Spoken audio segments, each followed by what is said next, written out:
So ಇದನ್ನ ಒಂದು ಸ್ವಲ್ಪ ಅಂದರೆ ನಮ್ಮ ಪ್ರೊಡ್ಯೂಸರ್ಗೆ ಸ್ವಲ್ಪ ಧೈರ್ಯ ಬರೋ ಥರ ಇದೇನು ಪ್ರಾಬ್ಲಮ್ ಅಲ್ಲ ಅಂತ ನೀವು ಒಂದು ಸ್ವಲ್ಪ ಹೇಳಿದ್ರೆ ನಮ್ಗೊಂದು ಸ್ವಲ್ಪ ಧೈರ್ಯ ಬರುತ್ತೆ ಮೇಡಮ್.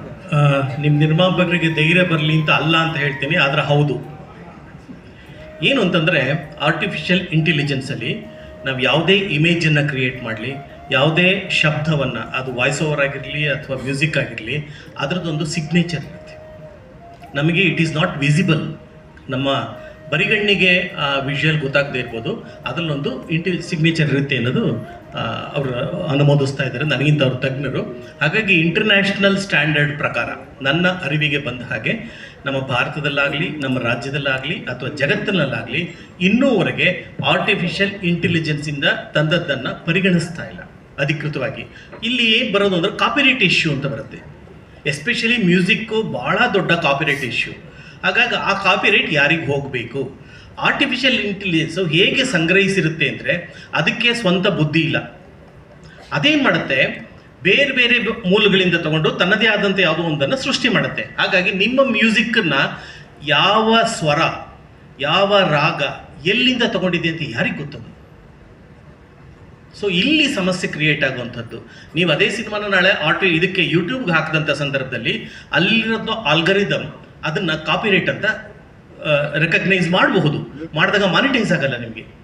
ಹಾಗಾಗಿ ಅದಕ್ಕೆ ಸರ್ಕಾರಗಳಿನ್ನೂ ಯೋಚನಾ ಹಂತದಲ್ಲಿದ್ದಾವೆ, ಇದನ್ನು ಹೇಗೆ ನಾವು ಇದು ಮಾಡೋಂಥದ್ದು. ಅಂದರೆ ಎಷ್ಟೋ ಸಿನಿಮಾ, ನಾನು ಮಾತಾಡ್ತಾ ಹೇಳಿದೆ, ಮನ್ ಪಿಶಾಚ್ ಅಂತ ಸಿನಿಮಾ 33,000 ರೂಪಾಯಿ ಮುಗಿಸಿದ್ದಾರೆ. ಒಂದು ಲ್ಯಾಪ್ಟಾಪು, ಒಬ್ಬ ವ್ಯಕ್ತಿ 6 ತಿಂಗಳ ಶ್ರಮ ಅಂತ ಹೇಳಿದಾನೆ ಅಂತ. ಆತ ಕೂಡ ಈ ಕಾಪಿರೈಟ್ ಇಶ್ಯೂ ಬಗ್ಗೆ ಅದರಲ್ಲಿ ಸ್ಪಷ್ಟವಾಗಿ ಮಾತಾಡಿದಾಗ ಆತ ಹೇಳುವಂಥದ್ದು, ಇದ್ರ ಇಶ್ಯೂ ಯಾರಿಗೆ, ಅದರ ಸ್ವಾಧೀನ ಯಾರದ್ದು, ಆ ಇಮೇಜ್ನ ಸ್ವಾಧೀನ ಯಾರದ್ದು?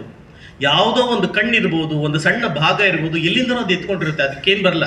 ಡಾಟಾನ ಫೀಡ್ ಮಾಡಿರ್ತಾರೆ, ಅದಕ್ಕೆ ಪ್ರತಿಯೊಂದಕ್ಕೂ ಶಬ್ದಗಳನ್ನು ಫೀಡ್ ಮಾಡಿರ್ತಾರೆ, ಸ್ವರಗಳನ್ನು ಫೀಡ್ ಮಾಡಿರ್ತಾರೆ, ಸಣ್ಣ ಇದರಲ್ಲಿ ಇಮೇಜಸ್ನಲ್ಲಿ ಫೀಡ್ ಮಾಡಿರ್ತಾರೆ. ಹಂಗಾಗಿ ಅದು ಯಾವುದೋ ಸೇರಿಸಿ ಒಂದನ್ನು ಕೊಟ್ಟಿರುತ್ತೆ ನಿಮಗೆ. ನಾವು ಹಿಂದೆ ನಮ್ಮಲ್ಲಿ ಕೆಲವು ಸರಿ ಮಾತುಗಳು ಬರುತ್ತೆ, 16 ಸಿನಿಮಾ ನೋಡೋ ಒಂದು ಸಿನಿಮಾ ಮಾಡ್ದಂಗೆ ಅಂತ. ಆ ಥರ ಆರ್ಟಿಫಿಷಿಯಲ್ ಇಂಟೆಲಿಜೆನ್ಸ್ದು ಅದು ಸಮಸ್ಯೆ ಇದೆ. ಹಾಗಾಗಿ ಸಿನಿಮಾಟೋಗ್ರಫಿ ಆ್ಯಕ್ಟ್ 1952 ಪ್ರಕಾರ ಅದಕ್ಕಿನ್ನೂ ಪರಿಷ್ಕರಣೆ ಆಗಬೇಕು. ಮುಂದಿನ ದಿನಗಳಲ್ಲಿ ನೀವು ಯಾವುದಾದ್ರೂ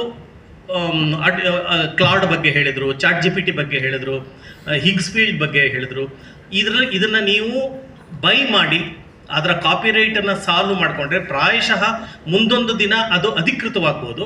ಸದ್ಯದ ಸ್ಥಿತಿಯಲ್ಲಿ ಅಧಿಕೃತ ಅಲ್ಲ. ನೀವೀಗ ನಮಗೆ ಹೇಳಿದಾಗೆ ಹೇಳಬೇಡಿ ಹೊರಗಡೆ. ಸರ್ ಏನಾದರೂ ಹೇಳಿಕೊಟ್ರ? ಹಾಂ, ಇಷ್ಟು ಅಲ್ಲೇ ಇದೆ, ಬೇಕಾದ್ರೆ ಯು ಕ್ಯಾನ್ ಆ್ಯಡ್, ಮೈಕಲ್ಲೇ ಇದೆ ಇಲ್ವಾ?